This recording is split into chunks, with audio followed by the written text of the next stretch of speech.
नेपालीको रिलेसनशिप दुईटासँग हुन्छ, एउटा गर्लफ्रेन्ड, अर्को पैसा। तर दुःख के छ भने दुवै लामो समय टिक्दैन। स्यालेरी आएको दिन ब्याङ्कको मेसेज आउँछ, ₹32,540 क्रेडिटेड। त्यो दिन म यस्तो फिल गर्छु जस्तो म नै देशको अर्थमन्त्री हुँ। 3 दिनपछि ब्यालेन्स चेक गर्दा ₹427 अवेलेबल। त्यो बेला म सोच्दै हुन्छु, देशले मलाई लुट्यो कि मैले देशलाई। अब कुरा गरौँ पैसा बढाउने 5 तरिका। पहिलो, एसआइपी वा म्युचुअल फन्ड।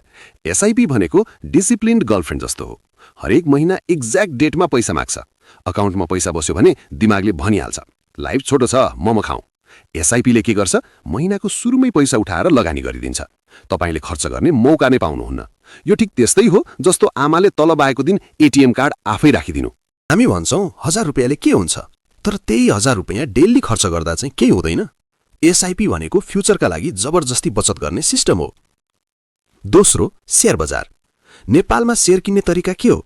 साथीको कन्फिडेन्स हेरेर, दाइ यो शेयर पक्का बढ्छ। पक्का बढ्छ भनेको के? हामीलाई मात्र घाटा पक्का हुन्छ। 2 दिन ग्रीन भयो भने फेसबुक बायोमा लेख्छौँ इन्भेस्टर। तेस्रो दिन रेड भयो, यो देशमै केही हुँदैन। कम्पनी नबुझी शेयर किन्नु भनेको फेसबुक डीपी हेरेर बिहे गर्नु जस्तै हो। फिल्टर हटेपछि सक्क। तेस्रो, एफडी। एफडी भनेको बोरिङ अङ्कल जस्तो हो। कहिल्यै भाइरल हुँदैन, कहिल्यै ड्रामा हुँदैन, तर अन्तिममा त्यही अङ्कलले लोन दिन्छ। इन्ट्रेस्ट कम होला तर टेन्सन पनि कम हुन्छ। एफडीले कहिल्यै हार्ट ब्रेक दिँदैन, इन्ट्रेस्ट दिन्छ, इन्ट्रेस्ट लिँदैन। चौथो, घर जग्गा। घर जग्गा भनेको नेपालीहरूको पहिलो सपना। लोन लिन्छौँ, इएमआई तिर्छौँ, स्ट्रेस बढाउँछौँ, अनि 20 वर्षपछि फोटो हाल्छौँ। Hard work page of. हार्डवर्क कि ब्याङ्कको इन्ट्रेस्ट? तर साँचो कुरा, जग्गा स्लो कुकर जस्तो हो। बिस्तारै पाक्छ, तर तयार भएपछि स्वाद नै अलग। आज महँगो लाग्छ, 10 वर्षपछि आफैलाई गाली गर्छौँ त्यो बेला किनिन। पाँचौं, आफूमै लगानी। सबैभन्दा ठूलो इन्भेस्टमेन्ट स्किल।